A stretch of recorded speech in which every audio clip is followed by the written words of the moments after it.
අයිබෝන් යාළුවනේ. අද මම ඔබට අරගෙන එන්නේ රජයේ පිළිගත් වෘත්තීය සහ අධ්‍යාපනික ආයතනයක් වන ශ්‍රී ලංකා රසායන විද්‍යායතනය මගින් ප්‍රකාශයට පත් කර ඇති රියදුරු රැකියා අභ්‍යර්ථුවක් පිළිබඳ තොරතුරු. වගකිව යුතු රියදුරෙක් නම් මේ අවස්ථාව බොඩ වැදගත් වේවි. මේ ප්‍රධාන වගකීම් වශයෙන් දක්වලා තියෙනවා ආයතනයේ සිසුන් සහ කාර්ය මණ්ඩලය ආරක්ෂිතව ප්‍රවාහනය කිරීම. එසේම රියදුරු රාජකාරී වලට අමතරව ලිපි ලේඛන බෙදා හැරීම, ආයතනයේ නඩත්තු කටයුතු වලට සහාය වීම වැනි පරිපාලන හා මෙහෙයුම් කටයුතු වලටත් සහාය විය යුතුයි. එසේම මෙයට අවශ්‍ය සුදුසුකම් වශයෙන් දක්වලා තියෙනවා මොටර් කෝච් පන්තිය සඳහා වළංගු රියදුරු බලපත්‍රයක් තිබීම අනිවාර්ය වන අතර අධ්‍යාපන සුදුසුකම් වශයෙන් අපස සාමාන්‍ය පෙළ විභාගයේ සිංහල හෝ දෙමළ ඇතුළු විෂයන් 6කින් සමත් වී තිබීම.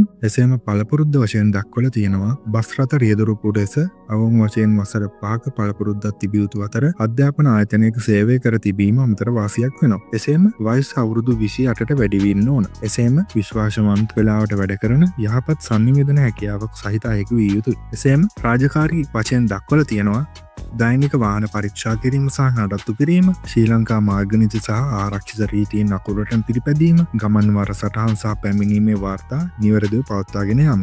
එසේම මෙහි වැඩ සාකච්ඡා කරගත හැකිය. අමතර ප්‍රතිලාභ වශයෙන් EPF ETS දායකත්වය හිමි වන අතර සාමාන්‍ය සේවා මුරෙන් බැහැරව වැඩ කරන කාලය සඳහා අතීත කාල දීමනා ගෙවනු ලබනවා.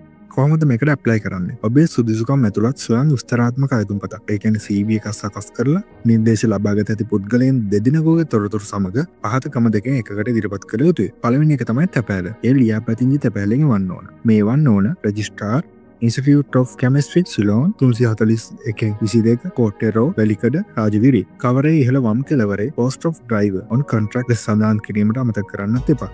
දෙවැනි එක තමයි ඊමේල් මගින්. ඊමේල් ලිපිනය තමයි vacancy@icemc.edu.lk යන දිනයට ඔබේ CV එක වන්න පුළුවන්. ආයුම් කරන්න පුළුවන් අවසාන දිනය තමයි 2026 පෙබරවාරි 24. ඉතින් මේ සුදුසුකම් සපුරන අය ඉන්නවා නම් ඉක්මනට ආයුම් කරන්න. තෝරාගනු ලබන්නේ සම්මුඛ පරීක්ෂණයක් මගින් පමණයි. මෙවැනි තවත් රැකියා තොරතුරු දැනගන්න අපේ channel එක subscribe කරලා තියාගන්න. සුබ දවසක්.